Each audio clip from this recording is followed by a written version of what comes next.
উন্নত দেশের নাগরিকত্ব পাওয়ার ইচ্ছে প্রায় সবারই থাকে, তাই নিজ দেশের চেয়ে সুযোগ সুবিধা বেশি, জীবনযাত্রার মান উন্নত এমন দেশগুলোতে স্থায়ীভাবে বসবাসের জন্য নাগরিকত্ব লাভ করতে চান অনেকে। তবে সে সুযোগ মেলে না সহজে। মধ্যবিত্ত কিংবা নিম্নবিত্তদের কাছে এটা যেন একটা স্বপ্নের মতো বিষয়। তবে বিশ্বে এমন অনেক দেশ আছে যেগুলোর কোনো কোনো শহর হয় সম্পূর্ণ খালি হয়ে এসেছে, অথবা সেখানকার বাসিন্দারা বেশিরভাগই 40 বছরের বেশি বয়সী। সেসব দেশগুলো তরুণদের বসতি স্থাপনের জন্য কিছু ভালো দক্ষ কর্মচারী খুঁজছে। বিভিন্ন পেশায় পারদর্শী কর্মী প্রয়োজন বিধায় তাদেরকে আকর্ষণ করতে দুর্দান্ত সব পদ্ধতি নিয়ে এসেছে এসব দেশের সরকার। এসব দেশের মধ্যে প্রথমেই রয়েছে গ্রিসের দ্বীপ অ্যান্টিকিথেরা, যেখানে মাত্র 50 জনেরও কম লোক বাস করেন। এই দ্বীপে গিয়ে সেখানে জনসংখ্যা বাড়াতে যারা সাহায্য করবেন তাদেরকে 3 বছরের গ্রিক অর্থোডক্স চার্চ প্রায় 45,241 টাকা মাসিক উপবৃত্তি প্রদান করবে এবং চার্চে আপনাকে বসতি স্থাপন করতে সাহায্য করবে। দ্বিতীয় দেশ আয়ারল্যান্ড। সম্প্রতি দেশটির সরকার আইরিশ স্টার্টআপ উদ্যোক্তা প্রোগ্রাম নামে একটি প্রোগ্রাম চালু করেছে।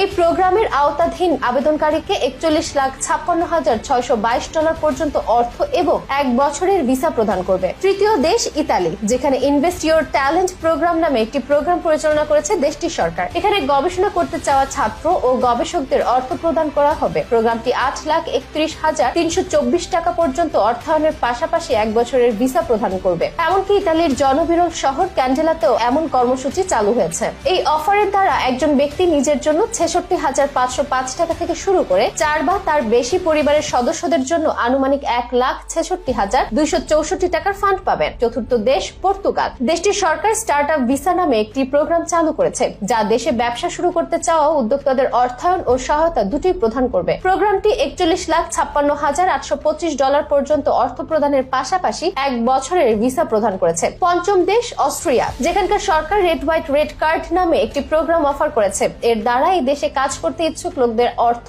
ও সহায়তা প্রদান করা হবে। ষষ্ঠ দেশটি হলো সুইজারল্যান্ডের অপূর্ব সুন্দর একটি গ্রাম আলভিনেন, যেখানে জনসংখ্যা মাত্র 250 জন। এই গ্রামের জনসংখ্যা বৃদ্ধির লক্ষ্যে সুইস সরকার আর্থিক সুবিধা প্রদানের জন্য একটি প্রোগ্রাম চালু করেছে। কেউ যদি তার পরিবারের সঙ্গে এখানে স্থায়ীভাবে বসবাস করতে চান, তাহলে প্রত্যেক প্রাপ্তবয়স্ক ব্যক্তিকে 23,63,098 টাকা ও শিশুকে 9,45,239 টাকা প্রদান করা হবে। এর বাইরে প্রায় একই রকম সুযোগ আছে বিশ্বের অন্যতম উদ্যোক্তা দেশ ডেনমার্কে। সুযোগ আছে স্পেনের পোঙ্গা শহরেও। স্প্যানিশ সরকার এন্টারপ্রেনার ভিসা নামে একটি প্রোগ্রাম চালায়, যা দেশে ব্যবসা শুরু করতে চাওয়া উদ্যোক্তাদের অর্থ ও সহায়তা উভয় প্রদান করে।